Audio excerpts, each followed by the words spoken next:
એની સાથે જ આગળ વધે અને આજે જો હવે ઝી ગ્રુપ ફોકસમાં છે, કારણ કે એનસીએલટી તરફથી ઝીના પ્રમોટર સુભાષ ચંદ્રાને મોટી રાહત મળી છે, પરંતુ લેણદારોને મોટો ઝટકો અહીંયાથી લાગતો દેખાયો છે. એનસીએલટીના નિર્ણય પ્રમાણે લેણદારોને 99.97% હેક્ટર હેરકટ ભોગવવી પડશે અને 22,000 કરોડના ક્લેમના માત્ર મામૂલી રકમ જ અહીંયાથી તેમની રિકવર થતી જોવા મળશે. વધુ સમાચાર માટે આપણે સહયોગી ચાંદની શુક્લા પાસે જઈએ, વધુ વિગતો તેઓ આપશે. ચાંદની, જણાવો ઝી ગ્રુપ માટે શું વધુ વિગતો છે? જી, જે રીતે તમે જણાવી રહ્યા છો, ચંદ્રાને રાહત પરંતુ લેણદારોને અહીંયાથી નુકસાન છે.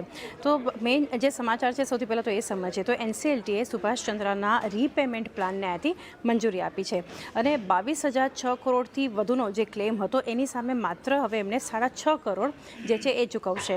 સાથે જ લેણદારોને, આનો મતલબ એ થાય છે કે લેણદારોને 99.97% હેરકટ ભોગવવી પડશે. એનો મતલબ શું થાય કે જે ક્રેડિટર્સ છે, લેણદારો છે, એ લગભગ બધા જ એમના જે પૈસા છે ગુમાવશે, એટલે કે માત્ર 0.03% જ રિકવરી તરીકે તેમને મળશે. હવે આખો કેસ સમજીએ, ક્યાંથી શરૂઆત થઈ અને કયા કેસમાં એનસીએલટી અહીંથી જે નિર્ણય આપ્યો છે. તો વિવેક ઇન્ફ્રાકોનને 170 કરોડની જે લોન હતી, જેમાં સુભાષચંદ્ર જે છે તેઓ પર્સનલ ગેરંટી એમણે આપી હતી. હવે લોનનું રીપેમેન્ટ નથી થયું, એને કારણે ઇન્ડિયા બુલ્સ હાઉસિંગ ફાઇનાન્સ જે છે, જે હવે સમ્માન કેપિટલ તરીકે આપણે ઓળખીએ છીએ, 2022માં તેઓ એનસીએલટી પાસે ગયા અને એનસીએલટીએ એપ્રિલ 2024માં કેસ દાખલ કર્યો છે. હવે રાહત ક્યાં મળી છે ચંદ્રાને અને લેણદારોને નુકસાન, જે આપણે વાત કરી રહ્યા છીએ કઈ રીતે? તો લેણદારો માત્ર 0.03% ક્લેમ, જે આપણે હમણાં પણ વાત કરી, એ રિકવરી તરીકે તેમને મળશે અને આ પ્લાનને નવેમ્બર 2024માં લેણદારો પાસેથી 80.8% વોરંટીનો સપોર્ટ મળ્યો હતો.